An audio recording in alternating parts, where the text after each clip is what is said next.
我看过这样一个故事，有两个人同行赶路，途中觉得口渴，于是便去打水。一个人拿出了金杯，另一个人拿出了土杯。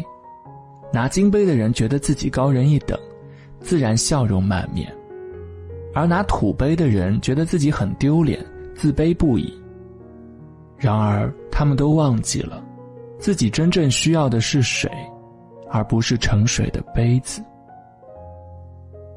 这像极了我们生活中的很多人，太过在意别人的眼光，而忘记了自己的真实需求。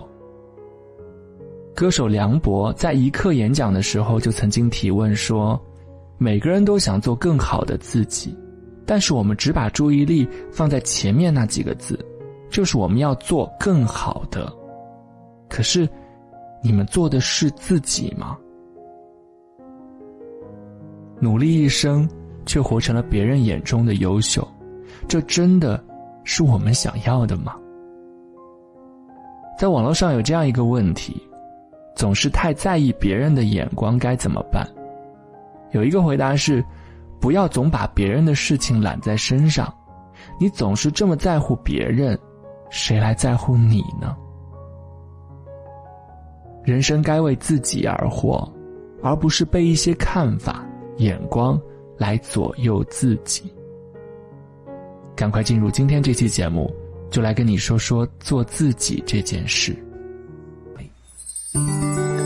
嗨，子静，我是瑞雪，我在甘肃兰州，祝大家晚安。嗨，子静，我是郭明，我在重庆，祝大家晚安。嗨，子静，我是燕子，我在吉林长春，祝大家晚安。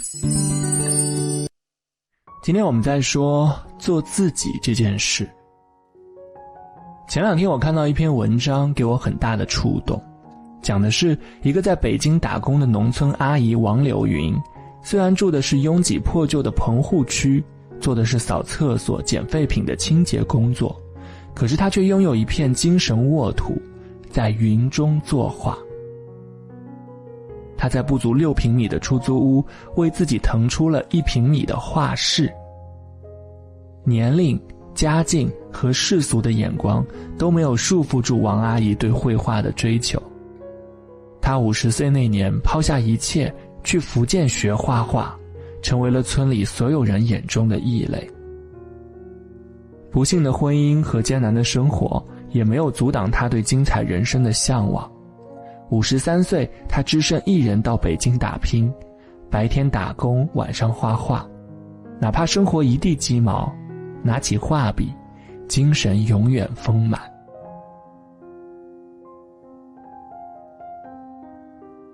他画过意大利的海景、草丛中的猫咪、山间的孤帆，每一幅都无比用心。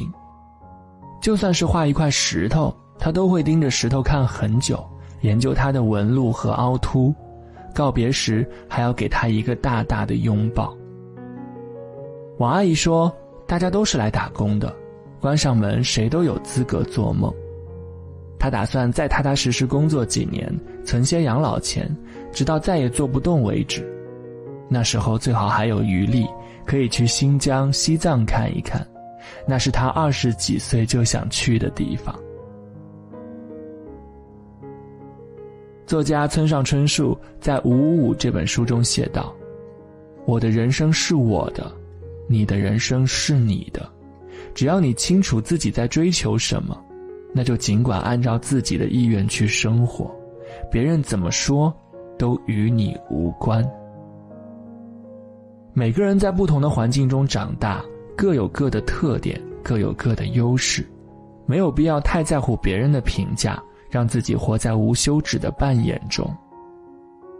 每个人的追求不同，理想的方向也不同，与其在意他人的看法，不如专心自己的世界，做最真实的自己。凡是过往，皆为序章，不忆旧事，不惧未来。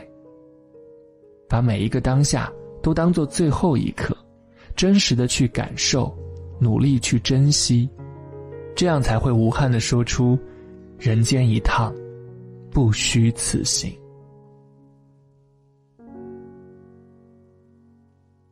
席慕容说，每一朵花只能开一次，只能享受一个季节热烈的或者温柔的生命。